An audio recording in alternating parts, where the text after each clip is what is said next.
முத்தையால் நாயக்கர் என்கிற மன்னன் மலையினுடைய அடிவாரத்திலே இருக்கிற வெங்கடரமணர் ஆலயத்தை கட்டி மக்களினுடைய வழிபாட்டிற்கு விட்டார். அதற்கு பிறகு பக்கத்திலே இருக்கிற பட்டாபிராமர் ஆலயத்தையும் முத்தையால் நாயக்கரால் கட்டி மக்களினுடைய வழிபாட்டுக்கு இருந்தது. இதிலே குறிப்பாக செஞ்சி ஒரு காலத்தில் இரு பெரும் பிரிவுகளாக பிரிக்கப்பட்டு விஷ்ணு செஞ்சி சிவ செஞ்சி என்கின்ற இரு பகுதிகளாக இருந்தது. அதிலே நாம் இப்பொழுது கோட்டை கட்டி வரலாற்று பெருமைக்கு சொந்தம் என்று பேசிக் கொண்டிருக்கிற இந்த எழில்மிகு கோட்டைகள் இருக்கிற பகுதி நமக்கு இது சிவசெஞ்சி. மேலச்சேரி, சிங்கவரம் இந்த இரு பகுதிகளும் விஷ்ணு செஞ்சி என்று அழைக்கப்பட்டது. காரணம், அங்கே ரங்கநாதருக்கு ஆலயம் அப்படி கட்டப்பட்டு பெருமைக்குரியதாக மக்களினுடைய வழிபாட்டு தலமாக இருக்கிறது. இந்த செஞ்சி பல்வேறு மன்னர்களுடைய ஆட்சி காலத்தில் பல பெயர்களினுடைய மாறுதலுக்கு உட்பட்டதாக வரலாற்று ஆய்வாளர்கள் கல்வெட்டு ஆதாரங்களும் நமக்கு சான்று பகர்கின்றன. குறிப்பாக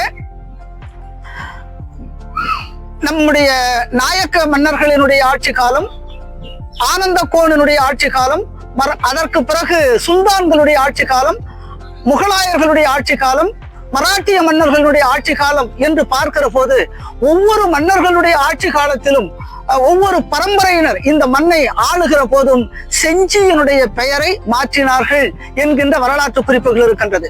குறிப்பாக சுல்தான்களுடைய ஆட்சியில் செஞ்சி பாதுஷாபாத் என்று அழைக்கப்பட்டது. முகலாயர்களுடைய ஆட்சி காலத்தில் நசரத் கட்டா என்று செஞ்சி அழைத்தார்கள். மராட்டிய மன்னர்கள் சிந்தி என்கின்ற பெயரோடு செஞ்சி அழைத்தார்கள்.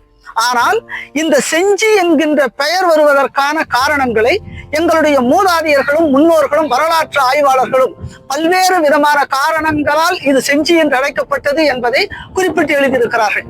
செஞ்சி என்பது மிகப்பெரிய பாதுகாப்பு அரண் சூழ்ந்த கோட்டை, மதில் சுவர், அகழி இருக்கிற ஒரு மிகப்பெரிய எதிரிகள் உட்புக முடியாத ஒரு மிகப்பெரிய கோட்டை.